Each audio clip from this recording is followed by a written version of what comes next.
Good morning everyone, this is Sibbe Bladh. It's narcissistic and childish to blame your problems on other people.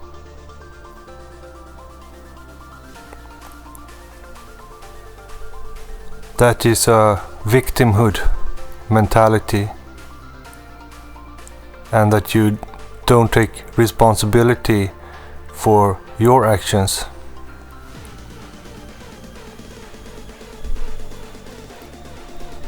Those in the infantile mentality, they will always blame others.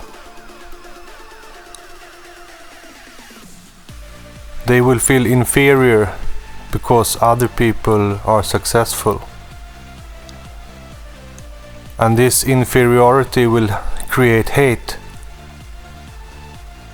And this hate, it will lead them to try to destroy what the successful people are doing, their projects.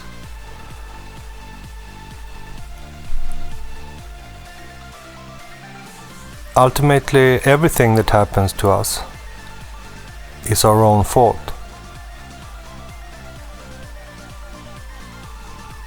In the end, even the bad things other people do to us is because of choices we made. You chose to walk left instead of right in the street, and you were hit by a car.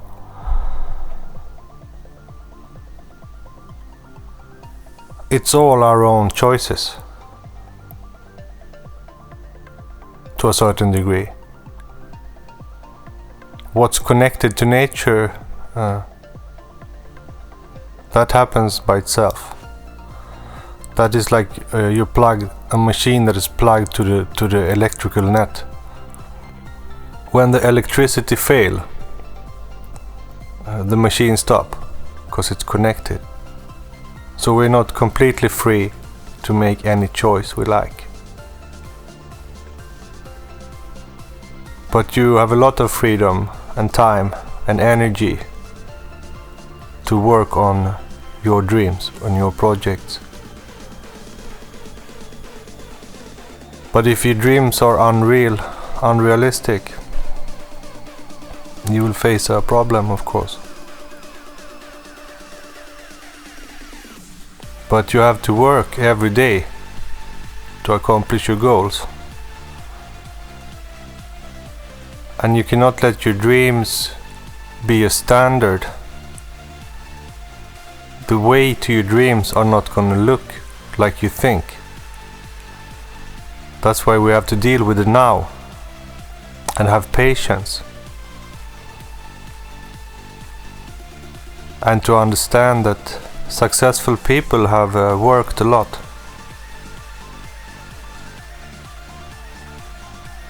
There's one class of people who have inherited all their success. But we can't compare to others. This might be a karmic thing too. In the Vedas, it's described how noble souls, they take birth in rich families. That is a kind of reward for good souls. And whether you believe it or not, it's real, it happens. Some people are born rich in another class.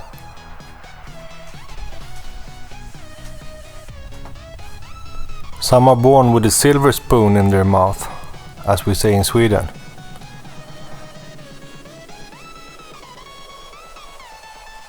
But everyone have to deal with their own situation, because life is individual.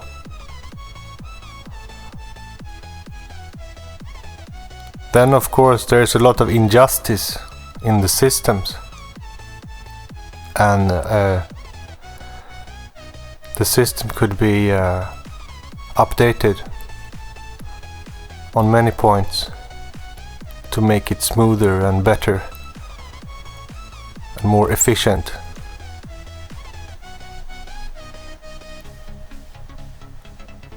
The system can't make itself too impossible, because then the population will have to go another way, and great sections will fight each other and fight the state. So the state have to keep the machinery smooth and running. But on a personal level, people cannot blame others for their own laziness or failures. One have to take full responsibility that everything in life are a result of my actions. Simple as that. And if I choose to behave even more bad because I'm behaving bad, then I will make the situation worse. And this is what many people do right now in the suburbs and all around the world. When we see they burning and looting,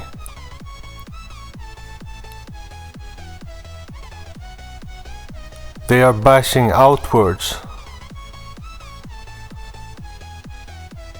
Someone said that the world is your mirror, and you can't change yourself by breaking the mirror image of yourself. Another person said to me, your surroundings, how you live, show who you are inside.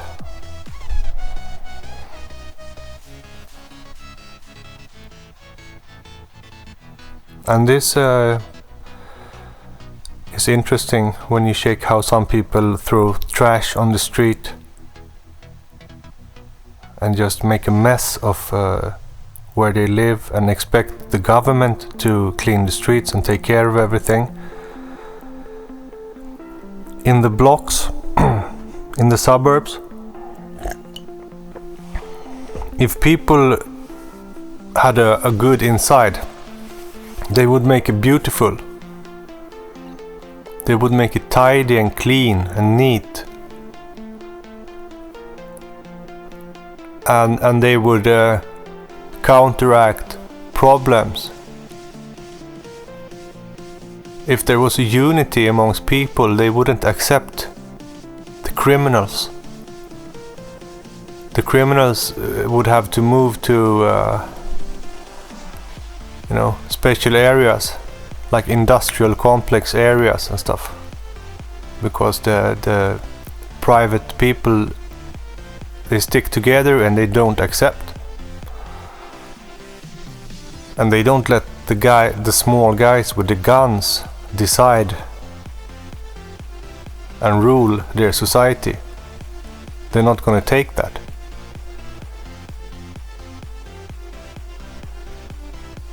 But since it reflects the inside, we can tell that they're not doing good in the suburbs. I myself come from the suburbs. Had a big defeatist mentality when I was young, and blaming this and that for my unfortune. Yet I worked and I accomplished many dreams when I was younger. I became a chef, worked in fancy restaurants, and could eat all I want, which was important for a poor suburb person. And all the glamour, and I could go to the clubs. I had a special card, so I could go to all the clubs, even though I was 16, 17 years old. But I was a big youth, so people thought I was around 20, 25.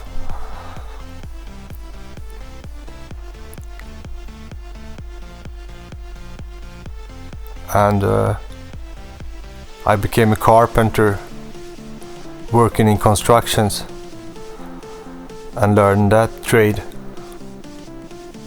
It's not great accomplishments because, of course, this is not no academical. When I was a youth, I had a very high IQ. Tests were taken by my father's friend, and I was over 180 in IQ. And she said that I was like the seniors in university in the advanced courses, and I would easily go to the Mensa club. So I had a potential when I was young. I had a potential to become something unique, something special. Not like today when I'm a mediocre old guy who didn't make it so far in life. But there was once in a time a big potential. And yes, I have been bitter in my life that some people around me didn't use this potential and fertilized it and made it grow and utilized it for good purposes. When you had the check for the army, they immediately put me in the officer because of my intelligence. I scored high, very high.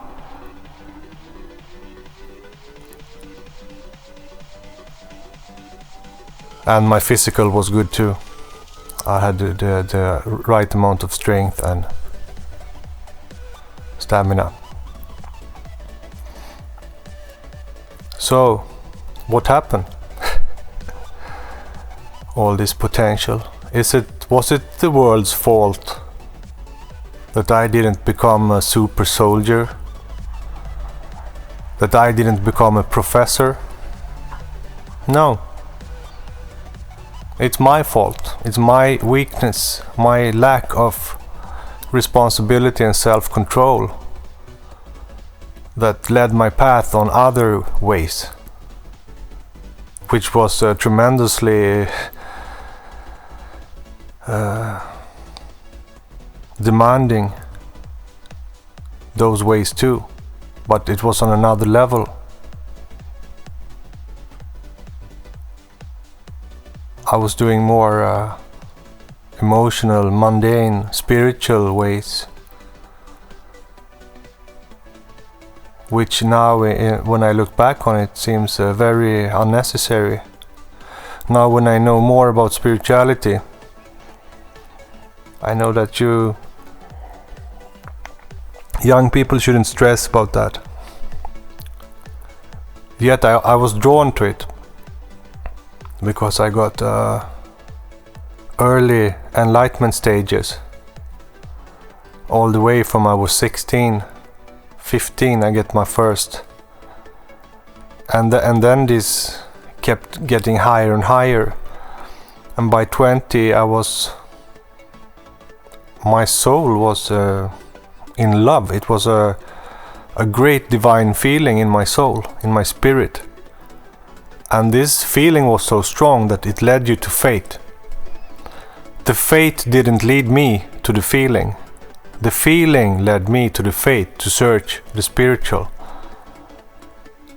And then you went through a lot of problems, because you was looking in the world now, in the physical world, for people for your own spiritual journey. But it's easy to be smart afterwards, when you know basically everything about this. The question is why people hate others. Others they don't know, others they have never met, that has never done anything wrong to them, can only be explained with the inferiority complex. And they might hide this behind demands for justice and wrongful systems. But in the end, it reveals who they are. I mean, anytime I pass a judgment on somebody, it don't tell you something about that person. The judgment itself shows who I am and how I think and how I function and what my worldview are and my values. That's what it shows. It reveals, when I judge, it reveals who I am. And it's not necessarily true what you say about the other person. It might be true, but it might also not be true. And then you have made a complete jerk out of yourself if you have a smart person in front of you. But of course, many people are donkeys, asses, and are easily manipulated and misled and lied to. That's why the hustlers, they come a long way here on earth. It's not especially complicated for them to maneuver their way through this place. People practically give them everything for free because they're of their unconsciousness, their unawareness. And also their stupid little egos that dream too much. That make them do a lot of stupid things. So when the people rage now and raise their fists and destroy stuff and burn things, it shows who they are.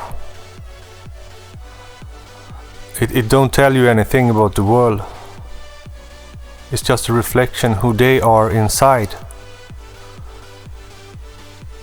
They're like fire demons, the Eldtusha, as we call it in Scandinavia. These are entities that live in the fire, that are angry demons that destroy things.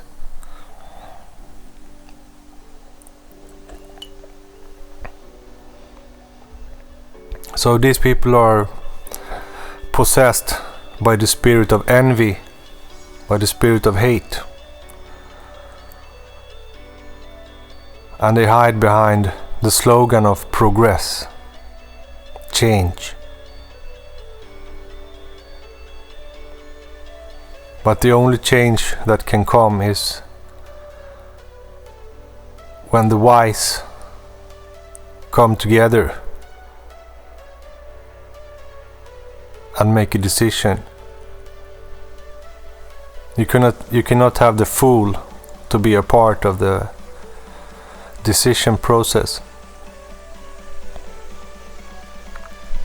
The raging fool must cool down before they can come to the table. Must act civilized in a proper manner and speak eloquently so that everybody understand why this person speak and what they want to say. It's very important in communication, If I hit you in the face, you're not gonna understand. Let's say I want food and I go to you and I hit you in the face, and you're gonna wonder, where the fuck did you hit me? You're not gonna think, oh yeah, he wants food, the guy wants to eat. But if you tell someone, hey, I'm hungry, do you have some food to sell or something in the restaurant? It's gonna be no problem, right? It's gonna be served to you. And so it is with most things, to act civilized.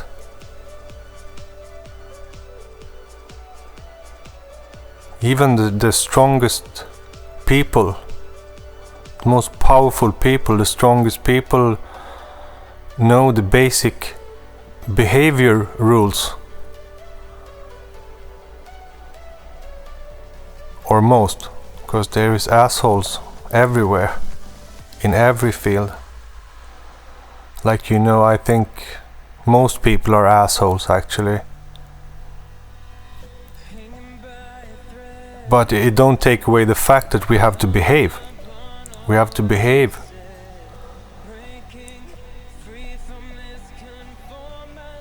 And not for some kind of collective big socialist thing, but for things to run smoothly in the world where we are acting and the people we love are acting and interacting. It has to be a lawful place where things run smoothly.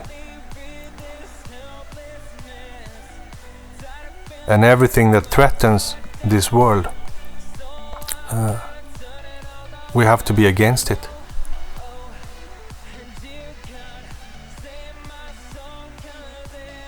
But yeah, it cannot be too rigid.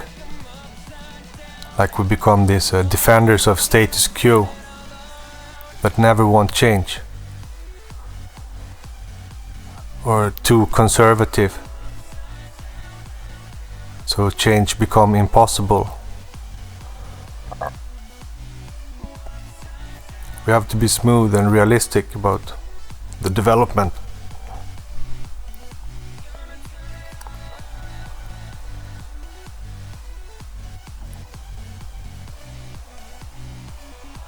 So the world now is full of polarity.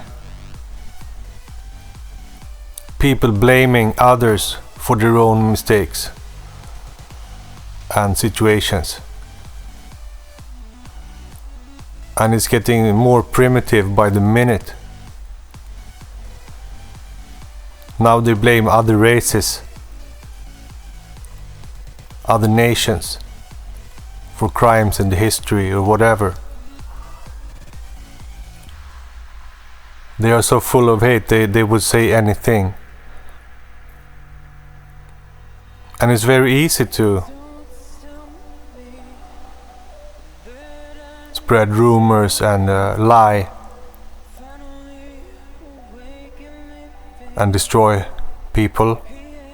It don't matter how good they are or how forward they are. Everyone is possible to destroy. And especially if you know the psychology of the masses, it's very easy to play this like an orchestra.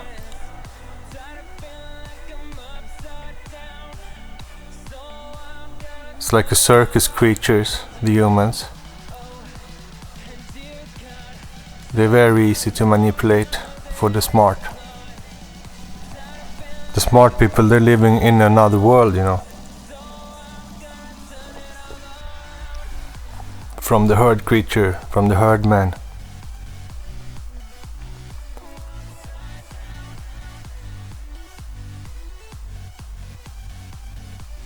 And is it wrong to fool somebody if they let themselves be fooled?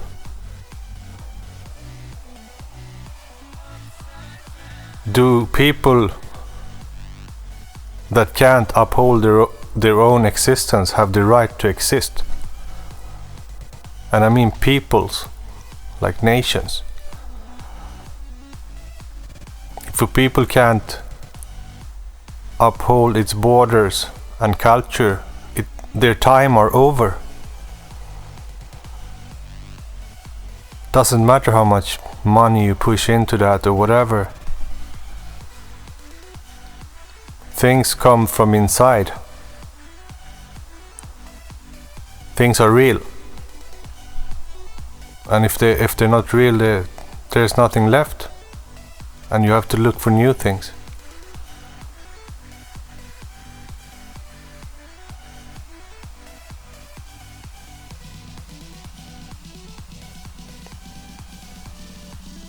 No one will uphold your existence for you.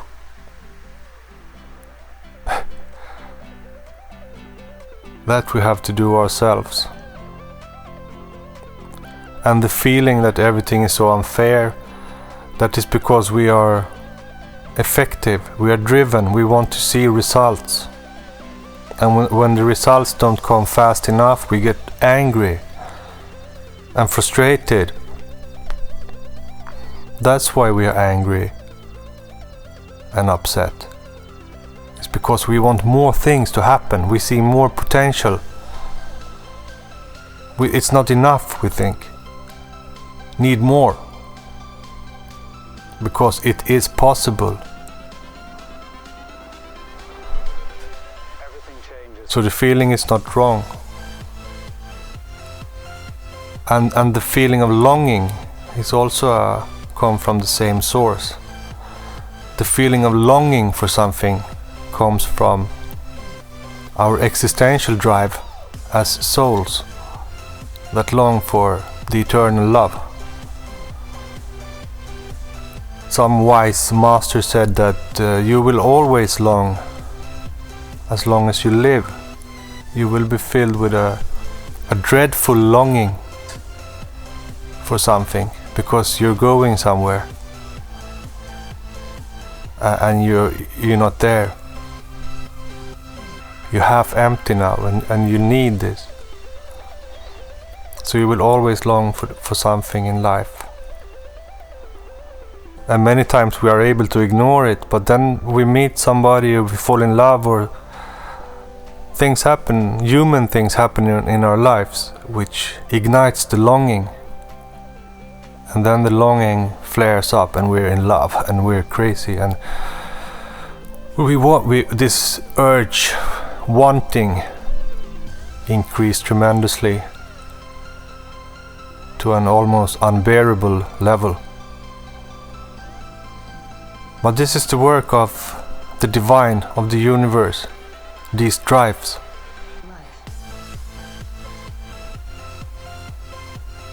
Everybody have them, but we have to control them. And we have to be patient and know that our time is coming. I don't know how many projects I've started, and maybe it's going to take a year before it's completed, but it happened. Even though it seemed like an endless eternity of time before that would happen, it happened. And you had the patience to pull through. And that's important. We have to increase this patience. For even bigger achievements and projects, it takes longer time. Some people make projects that take 10 years to accomplish. Can you imagine that? What kind of strain it must be on your psychology during this process is unbelievable. And that is the price you have to pay.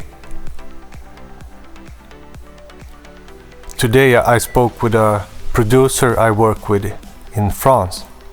And he said he was totally exhausted after 1 month of hard work in the studio and he had to recover. And I recognize that. And that is the price you have to pay, of complete emptiness and broken down to achieve something.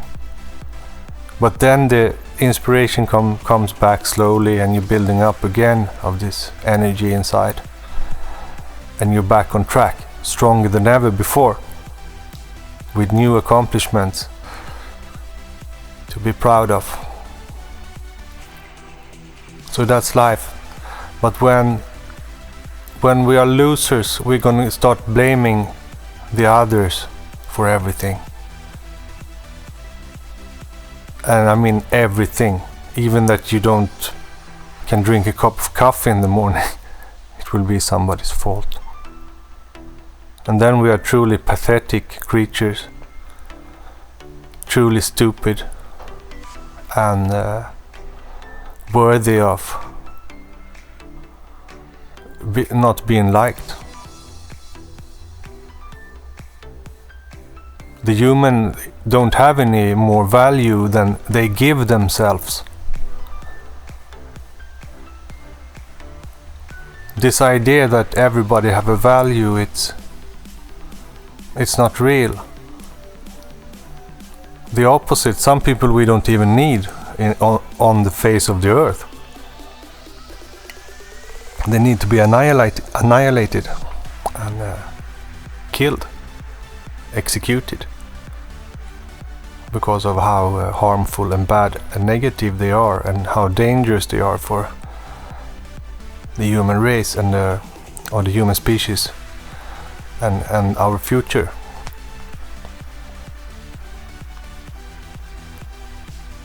But when we give ourselves value, we can be incredibly valuable, actually. And that is the work, to make yourself valuable, to make yourself special and unique, and push all the way in your field. Push it hard. And don't care what anyone say. It's completely irrelevant. Fuck them. Especially those who try to stand in your way. Fuck them. Trample them. You have to go forward at any price.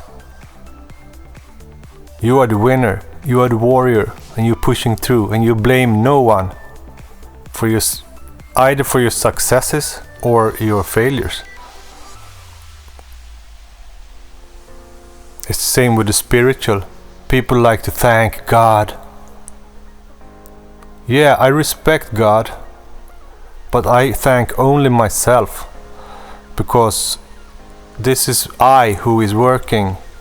It's I who reincarnate and create any kind of energies I hold. I have created everything, so I, myself, is who I am thankful to. And God, or whatever this is always there. And apparently it wants us to become better, higher, greater by our own will. So I'm no need to be thankful to God. You are the prize, and God is with you. God loves that. That's how everything are made. But the world will never love you. They will never help you, and you're not entitled to anything here, except for what you create and what you work hard for over many years, decades, centuries even, if we talk families. That's how it works. The rest is ego, illusion, unreal. So one has to remember that before start demanding and acting crazy on other people.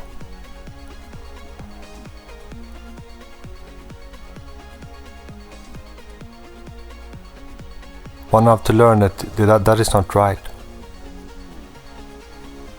We have to take our own responsibilities for everything. All right. Have a wonderful day. Take care. Bless.